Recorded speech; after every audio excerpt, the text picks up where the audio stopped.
Hello बच्चों, welcome to class 8 sessions of subject history and today we are discussing chapter number 2 and the chapter name is From Trade to Territory. This is your third session. तो बच्चों हम लोग class 8 का subject history discuss कर रहे हैं और इसमें हम लोग चैप्टर नंबर 2 डिस्कस कर रहे हैं.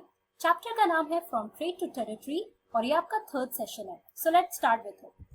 तो बच्चों एक बार ब्रीफ रिकैप कर लेते हैं कि लास्ट क्लास में क्या क्या कंप्लीट किया था, then we will further continue our discussion. तो लास्ट क्लास में हम लोगों ने बात किया how trade led to the battles. हम लोगों ने देखा किस तरीके से कंपनी और बंगाल नवाब्स के बीच में कॉन्फ्लिक्ट शुरू हो गए थे. All about the company concessions कि नवाब्स जो थे उन्होंने मना कर दिया था कि कंपनी को कोई कंसेशन नहीं दी जाएगी और इस वजह से फाइनली बहुत सारी बैटल्स हुए थे. तो फर्स्ट बैटल जो हमने पढ़ा था that was the battle of Plassey that took place in Bengal between Sirajuddaulah and Robert Clive और इसमें Sirajuddaulah was defeated. Also, the second battle that we talked about was Battle of Buxar that took place in 1764 and in Bihar, right? वो मीर कासिम और फिर Robert Clive इन सबको मिला के ये पूरा बैटल हुआ था. आप वो बैटल के बारे में एनसीईआरटी बुक में पढ़ सकते हो. Okay, now let us continue our discussion. So today we are going to talk about the company rule expands कि किस तरीके से finally company rule after establishing their power their administration here in Bengal किस तरीके से फाइनली वो उनका expansion शुरू होता है हमारे इंडियन टेरिटरी में. Okay, so the company used a variety of political, economic and diplomatic methods to extend its influence before annexing an Indian kingdom. तो बच्चों ऐसा था कि कंपनी बहुत पहले वो लड़ाई बहुत ज्यादा बैटल में वो लोग बिलीव नहीं करते थे कि उनको लड़ाई नहीं करनी थी, राइट. तो वो लोग हमेशा एक पॉलिटिकल, इकोनॉमिक, डिप्लोमेटिक मेथड्स ही यूज करते थे वो अपना इन्फ्लुएंस बढ़ाने के लिए और किसी तरह से वो अपने जितने भी इंडियन किंगडम्स हैं उनको एनेक्स करने में, मतलब कि उनको एक्वायर करने में. तो हम लोग अगर 1757 से 1857 तक अगर बात करें किस तरीके से इन लोगों ने इंडियन किंगडम्स को एनेक्स किया था तो बहुत सारे की फीचर्स आपको नजर आएंगे. तो अब हम लोग वो सारे फीचर्स को देखते हैं क्योंकि इसी की वजह से finally they started expanding their rule in our Indian territory. Okay, तो बच्चों अभी ब्रिटिश एक्सपेंशन की अगर हम बात कर रहे हैं तो आप ये मैप देखो और देखो ये 1767 का मैप है जहां पे आपको ब्रिटिश एक्सपेंशन दिखेगा. तो ये जो ब्लू रीजन आप देख रहे हो that is Bihar and Bengal, right. ये आप इस रीजन को देखो इधर मद्रास की तरफ, तो आपको क्या क्या दिख रहा है. यहाँ पे बैटल ऑफ पलासी हुआ था, right, that happened in Bengal. Bihar में बैटल ऑफ बक्सर हुआ था. इधर कैलकाटा है जहाँ पे इन्होंने अपना सबसे पहले रिवर हुगली के पास 1651 में इन्होंने अपना पोर्ट स्टैब्लिश किया था जो मैंने आपको बताया है, इंग्लिश फैक्ट्री जो स्टैब्लिश हुई थी. इधर बॉम्बे है, राइट, और मद्रास. तो आपके लिए दो तीन इंपॉर्टेंट जो जगह है जो आपको पता होना चाहिए when we are talking about the British expansion is Calcutta, Madras and Bombay. अब 1805 में देखो फाइनली इन लोग का एक्सपेंशन कैसे हो रहा है. अब ये लोग साउथ में हैदराबाद, मराठा कॉन्फेडरेसी, इन सब रीजन्स को इन्होंने थोड़ा कैप्चर करना शुरू किया, राइट. अब धीरे धीरे आप देखो कि फाइनली इधर नॉर्थ वेस्टर्न पार्ट में भी आप आओगे और इधर north eastern part, southern part, देखो किस तरीके से ये पूरे रीजन में 1858 तक फाइनली ब्रिटिश जो है एक्सपैंड किया था, राइट. तो आप इस मैप से समझ सकते हो कि सबसे पहले तो ये लोग बिहार और बंगाल जो हमारा ईस्टर्न पार्ट है इधर इन्होंने कैप्चर करना शुरू किया, एनेक्स करना शुरू किया. फिर धीरे धीरे ये लोग साउथ में बढ़ने लगे और नॉर्दर्न पार्ट में भी फाइनली इन्होंने अपना एक्सपेंशन किया. ओके, अब हम पढ़ते हैं कि किस तरीके से एक्सपेंशन शुरू हुआ था. तो बच्चों after the battle of Buxar in 1764 जब इनको दीवानी राइट्स मिल गई थी बंगाल की कि जो भी रेवेन्यूज थे वो सारे इनको मिलते थे जो ब्रिटिश ऑफिशियल्स थे. Also the nawabs had to pay personal gifts और जितने भी उनके अपने वास्ट रिसोर्सेज थे सब कुछ बंगाल नवाब्स को किसको सबमिट करना होता था, to the British officials, right. तो आप देख रहे हो किस तरीके से इनडायरेक्टली लोग यहाँ के एडमिनिस्ट्रेशन को कंट्रोल कर रहे हैं. अभी तक इन्होंने डायरेक्ट नहीं किया था, इनडायरेक्टली कर रहे थे. नाउ अब इसके बाद किस तरीके से एडमिनिस्ट्रेशन में ये लोग इंटरफेयर कर रहे थे वो देखते हैं. The company appointed residents in Indian states. Now who were these residents. तो बैटल ऑफ बक्सर के बाद क्या हुआ बच्चों कि कंपनी ने एडमिनिस्ट्रेशन को कंट्रोल करने के लिए उन्होंने रेसिडेंट्स को अपॉइंट करना शुरू किया इंडिया में. These were the colonial officials. Now let us see who were these residents. So they were the political और commercial agents and their job was to serve and further the interest of the company.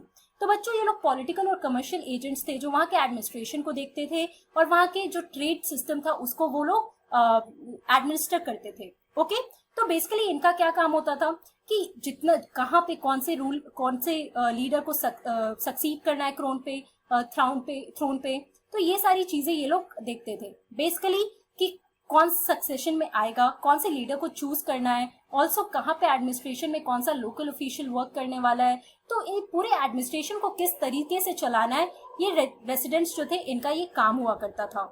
Okay, now their main job was to serve and further the interest of the company. तो मतलब company को basically ये सर्व करते थे, और जो भी company की इंटरेस्ट थी उनको ये लोग देखते थे किस तरीके से इंडिया में इनको अप्लाई करना है। So through the residents, the company officials began interfering in the internal affairs of Indian state. तो it was because of these residents, through these residents, कि जो company officials थे, they began interfering in the internal affairs. Internal affairs कहने का क्या मतलब है?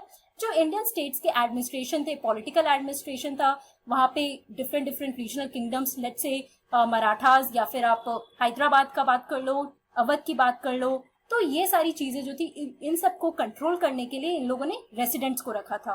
Okay, here is a picture of resident, right, इनके बहुत सारे सर्वेंट्स हुआ करते थे, तो ऐसे बहुत सारे रेसिडेंट्स थे डिफरेंट रीजनल किंगडम्स में। नाउ अपार्ट फ्रॉम दैट, अगर उनको कंट्रोल जब करना शुरू किया उन लोगों ने, तो एक दूसरा इंपॉर्टेंट पॉइंट यहाँ पे आता है, that is the subsidiary alliance, कि एक अलायंस उन्होंने शुरू किया with the local officials of different kingdoms. Now let us study about the subsidiary alliance. So according to the terms of this alliance, Indian rulers were not allowed to have their independent armed forces. तो बच्चों ये subsidiary alliance क्या था उस time पे जो इन लोगों ने शुरू किया था, ब्रिटिश ऑफिशियल्स ने शुरू किया था, with whom, with the local officials there in the Indian territory, okay, different regional kingdoms में। तो इस अलायंस के तहत क्या होता था बच्चों की जो इंडियन रूलर्स थे डिफरेंट रीजनल किंगडम्स में, उनको अपने इंडिपेंडेंट आर्म फोर्सेस नहीं रखने थे। मतलब उनका जो मिलिट्री सर्विसेज, जो मिलिट्री ऑफिशियल्स या फिर जो सोल्जर्स हुआ करते थे, उनको अपने नहीं रखने होते थे। They were protected by the company but they had to pay for the subsidiary forces. तो बच्चों इनको जो आर्म फोर्सेस थे ये कौन सप्लाई करना शुरू कर दिया? ब्रिटिश ऑफिशियल्स ने सप्लाई करना शुरू कर दिया। So these arm forces now they were protected by the company. और अगर ये लोग प्रोटेक्शन दे रहे हैं इस आर्म फोर्सेस को, तो ऑब्वियसली उनको पे करना पड़ेगा कुछ ब्रिटिश ऑफिशियल्स को, है ना। सो दे had to pay for the subsidiary forces, जो भी ये फोर्सेस कंपनी जो है इनको प्रोवाइड कर रही है टू दी लोकल ऑफिशियल्स और द लोकल इंडियन रूलर्स। और ये शुरू किसने किया था? लॉर्ड वेलेस्ली ने। So Lord Wellesley started this subsidiary alliance. और बच्चों ऐसा होता था कि अगर मान लो कोई भी रूलर, इंडियन रूलर, उन लोगों ने ये फोर्सेस जो प्रोवाइड किए जा रहे हैं by the British officials, if they were not able to pay the subsidiary force for the subsidiary forces, उनके टेरिटरी को ले लिया जाता था, राइट, उनके टेरिटरी को कब्जा कर लिया जाता था। बेसिकली अगर आप पे नहीं कर पा रहे हो तो obviously you have to give your territory to the British officials. ऐसे बहुत सारे एग्जाम्पल्स है जो आप एनसीईआरटी बुक में देख सकते हो कि नवाब ऑफ अवध को देना पड़ा था अपनी एक टेरिटरी, क्योंकि वो लोग टाइम के साथ उन लोगों ने पे नहीं किया था for the subsidiary forces that were being given by the British officials. So this was the whole subsidiary alliance. Apart from that, the company resorted to direct military confrontation when it saw a threat to its political or economic interest. तो बच्चों ये लोग military confederation या फिर लड़ाई या battle कब शुरू होता था? जब ये लोग देखते थे कि उनके पॉलिटिकल और इकोनॉमिक इंटरेस्ट पे एक थ्रेट हो रहा है, राइट। कहीं भी उनको लगता था कि अब शायद इनके पॉलिटिकल या इकोनॉमिक इंटरेस्ट, इनका पॉलिटिकल या इकोनॉमिक अथॉरिटी या फ्रीडम जो है उस पे कुछ ना कुछ थ्रेट हो रहा है, तो इस वजह से finally they resorted to the direct military confrontation. और इसका बेस्ट एग्जांपल कौन सा है? The Anglo Mysore war. यहाँ पे एंग्लो किसको डिनोट करता है? The British. We use this term Anglo for the British power and Mysore the region that is present in our Indian territory. Now let us talk about this Anglo Mysore war. So यहाँ पे आप इस map में देखो, ये जो आप southern part में ये रीजन पूरा आप देख रहे हो, that is the region of Mysore. उस टाइम पे अगर हम बात कर रहे हैं जब ब्रिटिश पावर थी, right, 17th century 18th century की बात हो रही है यहाँ पर। So Mysore had grown in strength under the leadership of powerful rulers like Hyder Ali, who ruled from 1761 to 1782, and his famous son Tipu Sultan. तो बच्चों ये मैसूर का जो रीजन है that was under the control of Hyder Ali, जो इस time पे मैसूर का रूलर हुआ करता था। और उसका सक्सेशन किसने किया था? टीपू सुल्तान ने। He is one of the most ferocious powerful ruler in our Indian history. इसके बारे में आप एनसीईआरटी बुक में भी डिटेल में पढ़ सकते हो. I will talk about it in short here.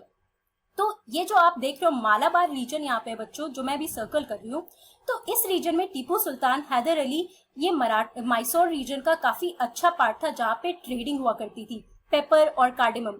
तो ब्रिटिश जो थे इसी रीजन से ये लोग एक्सपोर्ट करते थे गुड्स को. लेकिन टीपू सुल्तान ने क्या किया, इन्होंने सारे लोकल ऑफिशियल्स को मना कर दिया to trade with the British people. Okay, वो नहीं चाहते थे कि उनके एडमिनिस्ट्रेशन पे ये लोग एक थ्रेट बने. British people should be a threat on these on the territory of Mysore that was under Hyder Ali, and after that his successor that is Tipu Sultan. So British saw Hyder Ali and Tipu Sultan as dangerous rulers who were to be crushed, and as a result of this 4 wars were fought between them. Now let us talk about the 4 wars of the Anglo-Mysore war here. तो बच्चों ये है picture of Tipu Sultan. You should please go through the NCERT book and read more about Tipu Sultan. And this is Hyder Ali, who was the father of Tipu Sultan, under whom the Mysore state was under his control. So the first Anglo-Mysore war took place in 1767 and it was concluded in 1769. Second Anglo-Mysore war took place in 1780 to 84. Third Anglo-Mysore war took place between 1790 to 92. Fourth Anglo Mysore war took place इन 1799. अब आपके लिए बहुत important है कि आपको सारे dates याद रखने होंगे क्योंकि history is all about dates as you know that. तो ये सारे जो एंग्लो मैसूर वॉर थे, चारों एंग्लो मैसूर वॉर के बारे में आप पढ़ना और इनके डेट्स को भी आप याद रखना.